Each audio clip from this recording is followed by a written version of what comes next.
welcome to you, Russ. This is Yeah. Russ Jorgenson, the pastor of Kelso Christian Assembly. Yeah. I'm still I want to call it first. I still want to call it Kelso First Assembly. It always will be. Yeah, well, it isn't now. Yeah. But it has been for a long time. Russ has been here for 10 years. Yeah. And I only know that because I saw a plaque that said, congratulations for 10 years of service. When you came here, what did you walk into? What was the church like when you walked in? You know, it was in a really difficult, it was coming out of a difficult stage of transition, and it was having some struggles. It was kind of coming out of turmoil. And so we worked on that, and that's kind of the way we came in is kind of just a remnant was here, and but it was. And you knew that coming in. Oh, you yeah, knew exactly absolutely. what you were walking into. Absolutely.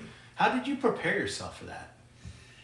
You know, I think the biggest thing is just came in saying, Holy Spirit, just use me. Holy Spirit, give me the words to say, and just lead us, guide us, help us. Were you confident that you were ready for this assignment? Well, I don't know if confidence was there. It was there was a lot of support. So there was a lot of support in the whole thing. So I had support from the people inside the church and from the network. We had support, and so I think that together gives you confidence and kind of helps you. You know, I had pastor friends that I could call that would come down or whatever. You know, you could always just a large group, a large area of support. I just had Have you so always much felt support. supported? Because that's one of the things that that's what I struggled with in the very beginning when I first started pastoring. I was like, I felt like I was out alone on this thing. I felt like nobody understood me. Oh yeah. Nobody really was there to say, you know, you're going to be okay.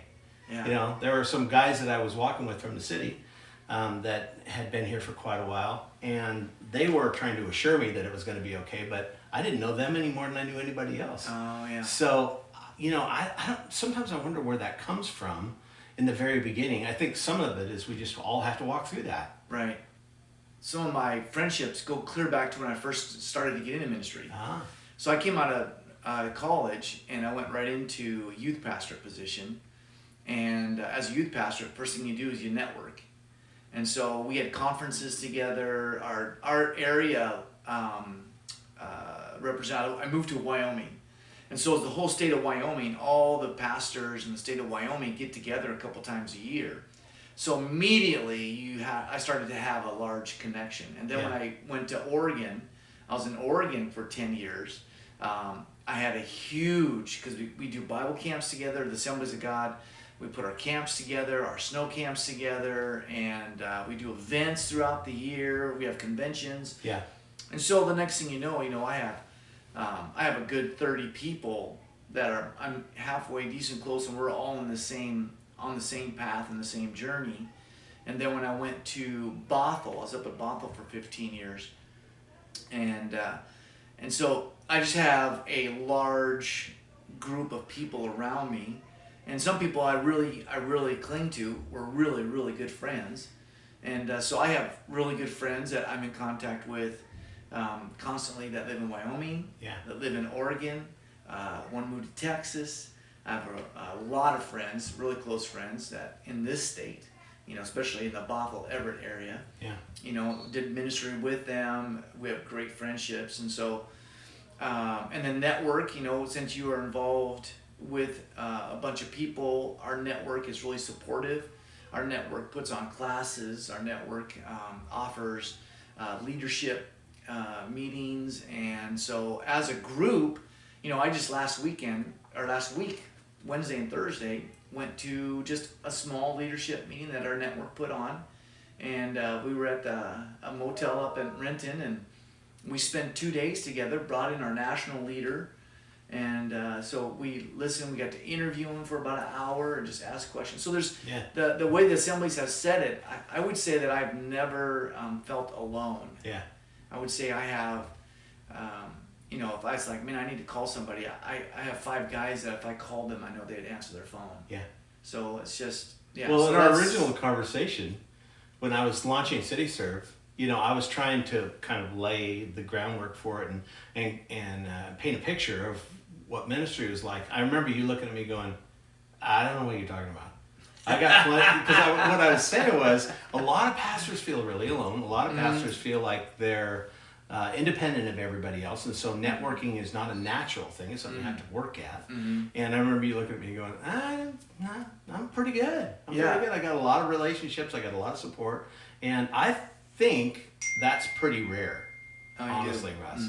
I don't know if you've talked to many guys, but maybe you have to get enough time with them to get them to open up a little bit. Right. There's a lot of loneliness out there. Yeah.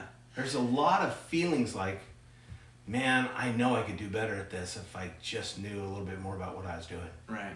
I think that's why I'm spoiled a little bit in assemblies, is because we are really network focused. Yeah. And so, like right now, I just finished in December. We just finished. So I was working with 5 younger guys in ministry. So we'd do a FaceTime and or whatever you call it, Zoom.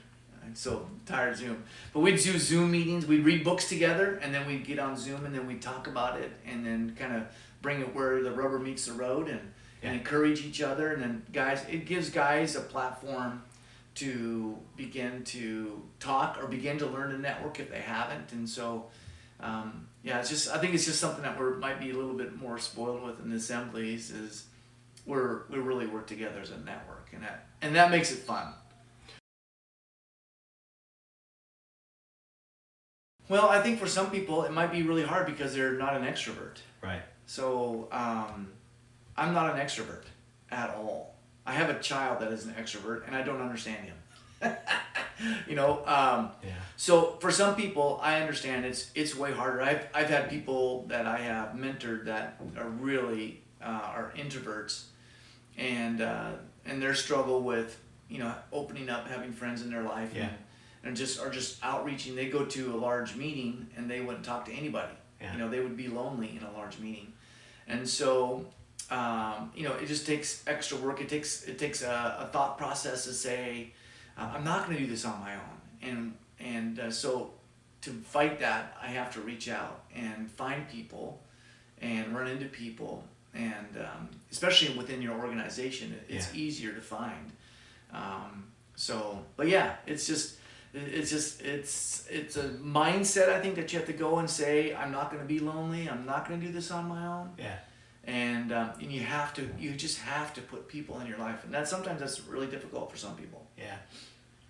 I would say that most pastors are introverts that I've run into, but they are, because of their position, the things that they're required to do, they just can't stay inside themselves. They have to come out. And I would not have thought that you had said that you were an introvert. I would not have thought that, because you're so engaging. I'm not an introvert.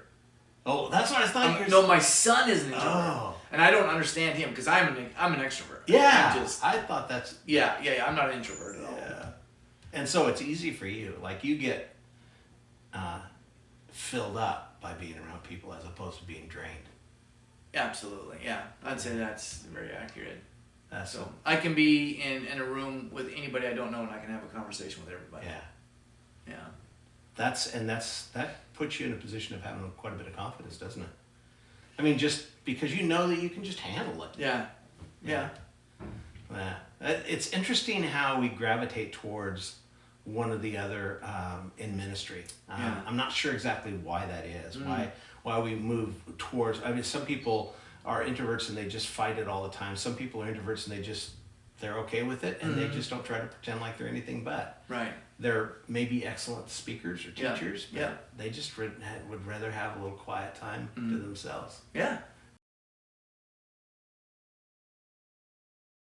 I think everybody needs to be challenged to lead in some form or another. It could be just simple, a dad being the dad that God designed him to being the husband that God designed him to be. Right. Or the woman to be the mom or the wife that God has designed her to be. Yeah. I think all of us have leadership issues, all of us. And if you're not working on becoming a leader, then you're usually not leading. Right. And so leaders always lead. And if they're not leading, then they struggle. Right. They struggle with what they're at. They struggle. You're designed. God designed you to lead. Start there. That's where I would start. When you see potential in people to do what you do, what do you see in them?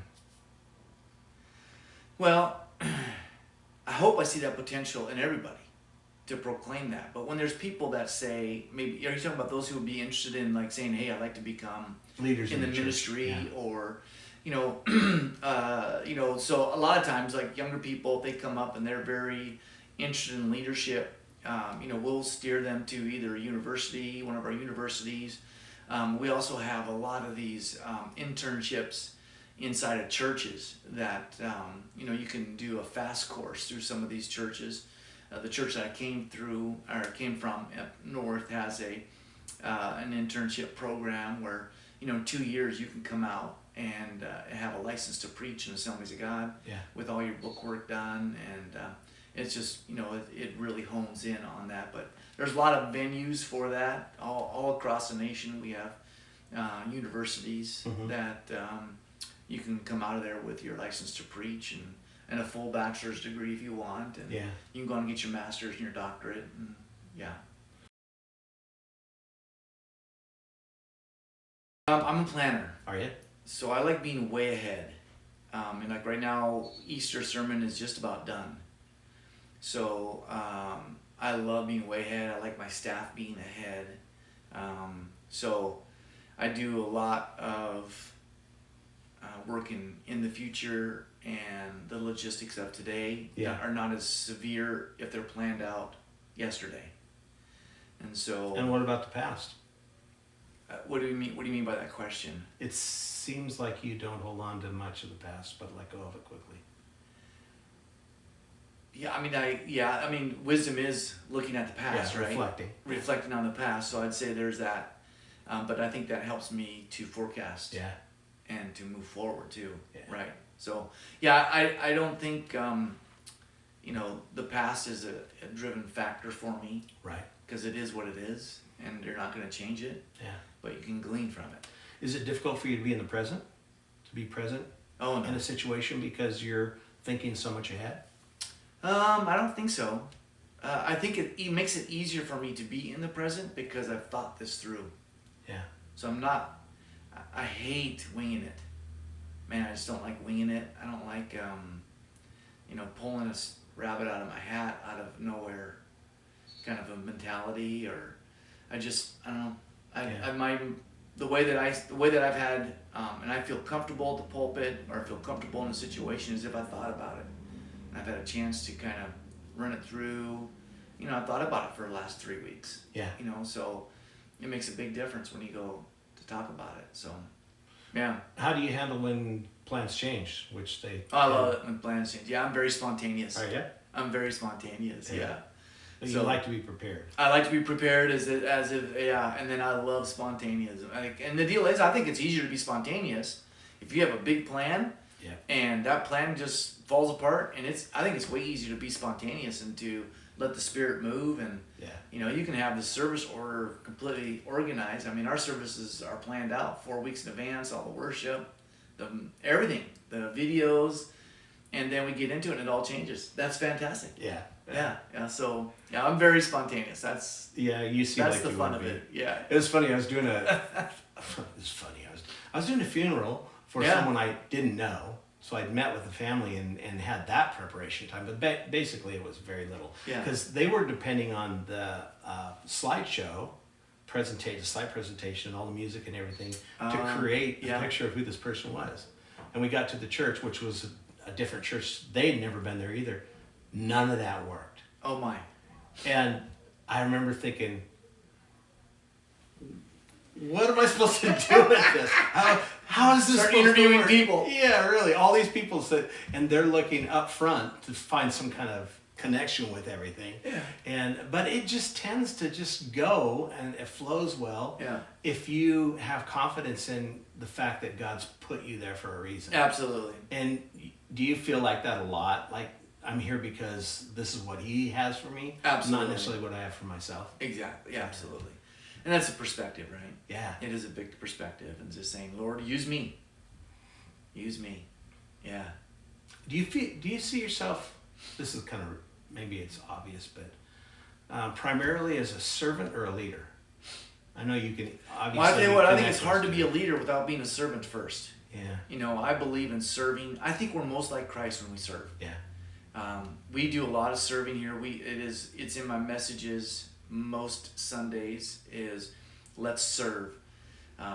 We create elements in the church for people to serve. We talk about it most Sundays. We have the clothing ministry with Life Options, helping pregnant moms or moms. They could have kids up to 5 years old. We give them free clothing. We have the Refuge, which is just an amazing amount of food. It goes every week. We have the clothing trailer, which drives around to the schools. And you don't lead any of that.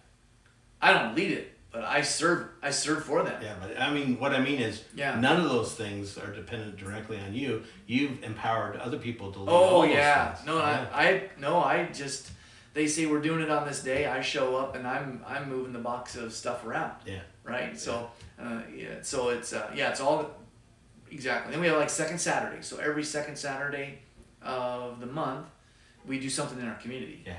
So there's the dance school is growing, and some of our kids, that homeschool kids, they're a part of that. And they just moved to the church up here a couple blocks away from us, and the church had the whole second story wasn't being used, but it needed to be painted and cleaned. And so we went in there, and for the church right down the road, and we all, a bunch of us piled in there and painted and cleaned and put new light fixtures in, and so it just was just being a fun day. That's very cool. There's always a chance to serve. There's always something to do to serve. Yeah.